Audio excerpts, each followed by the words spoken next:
Halo semuanya, perkenalkan nama saya Hafifah Syaputri Sabiah, NIM 1123-10772 dari jurusan Manajemen. Jadi saat ini saya akan menjelaskan mengenai kesehatan dan selamat kerja atau K3 yang menjadi bagian ruang lingkup manajemen sumber daya manusia. Yang pertama ada definisi kesehatan dan keselamatan kerja atau K3.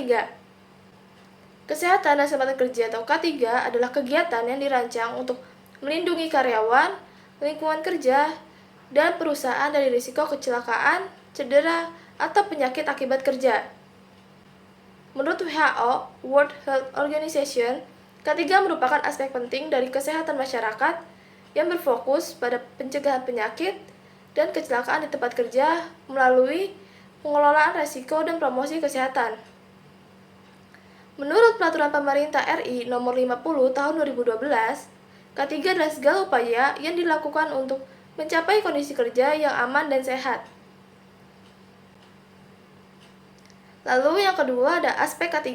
Pertama ada pencegahan, yaitu mengidentifikasi dan mengurangi bahaya yang ada di tempat kerja untuk mencegah terjadinya insiden. Yang kedua ada pengelolaan risiko, yaitu menganalisis dan mengelola risiko yang berkaitan dengan pekerjaan dan lingkungan kerja.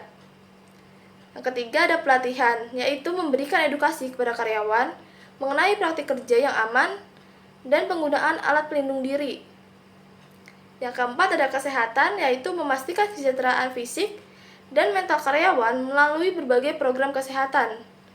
Yang kelima ada kepatuhan hukum, yaitu mematuhi peraturan dan standar yang berlaku terkait keselamatan dan kesehatan kerja. Selanjutnya, terdapat tujuan dari K3. Yang pertama ada mencegah kecelakaan dan cedera. Yang kedua, menjamin keselamatan pekerja.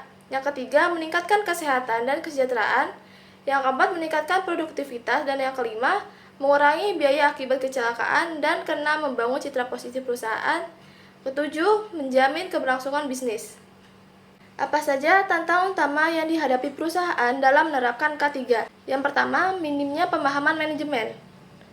Manajemen yang belum memahami pentingnya K3 dapat menimbulkan risiko kecelakaan dan dapat berdampak negatif terhadap kesejahteraan pekerja.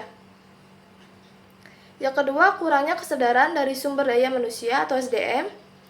Kurangnya kesadaran dan pemahaman yang cukup tentang pentingnya K3 di kalangan karyawan dapat membuat mereka tidak menyadari potensi bahaya di tempat kerja. Yang ketiga, ketidaksesuaian dengan budaya kerja. Jika norma yang ada dalam lingkungan kerja adalah mengabaikan aturan K3, maka karyawan mungkin cenderung mengikuti pola tersebut. Yang keempat, kurangnya pelatihan dan edukasi. Kurangnya pelatihan dan edukasi yang memadai tentang K3 dapat menyebabkan kesadaran yang rendah di kalangan karyawan. Dengan begitu, pelatihan yang efektif dan terus-menerus diperlukan untuk memastikan karyawan memahami risiko kerja dan cara mengidentifikasi bahaya. Yang kelima, kurangnya pengawasan dan penegakan aturan K3. Jika pengawasan dan penegakan aturan K3 tidak efektif, karyawan mungkin cenderung meremehkan pentingnya mematuhi peraturan. Hal ini dapat menciptakan sikap acuh tak acuh terhadap K3 di kalangan karyawan. Maka, solusinya ialah meningkatkan pendidikan dan pelatihan K3 untuk menambahkan kesadaran akan keselamatan kerja. Yang kedua, menggunakan poster K3 umum di lingkungan kerja untuk meningkatkan kesejahteraan karyawan. Yang ketiga, memberikan bantuan dalam pengadaan peralatan keselamatan kerja. Yang keempat, mengevaluasi kinerja K3 untuk terus meningkatkan standar K3 di perusahaan. Dan yang terakhir, ada peralatan K3 yang perlu ada di perusahaan. Yang pertama, helm keselamatan, berfungsi untuk melindungi kepala dari benturan. Yang kedua, kacamata pelindung, berfungsi untuk menjaga mata dari partikel terbang dan radiasi. Yang ketiga, masker pernapasan, berfungsi untuk mencegah inhalasi bahan berbahaya dan debu. Yang keempat, sarung tangan, berfungsi untuk mencegah luka akibat benda tajam dan bahan kimia.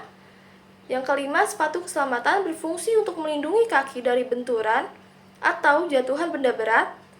Yang keenam, rompi reflektif, berfungsi untuk membantu pekerja terlibat dalam kondisi cahaya rendah atau di lingkungan resiko tinggi.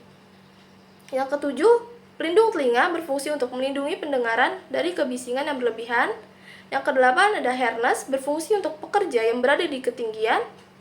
Yang kesembilan ada pakaian pelindung, berfungsi untuk melindungi pekerja dari api, bahan kimia, dan objek tajam.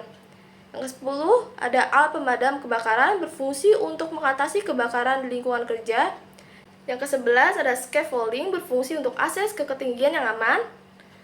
Dan yang terakhir ada kotak P3K, berfungsi untuk pertolongan pertama kepada pekerja untuk situasi darurat.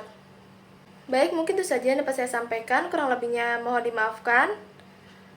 Semoga apa yang saya sampaikan dapat menambahkan pengetahuan kita mengenai K3 pada karyawan. Terima kasih.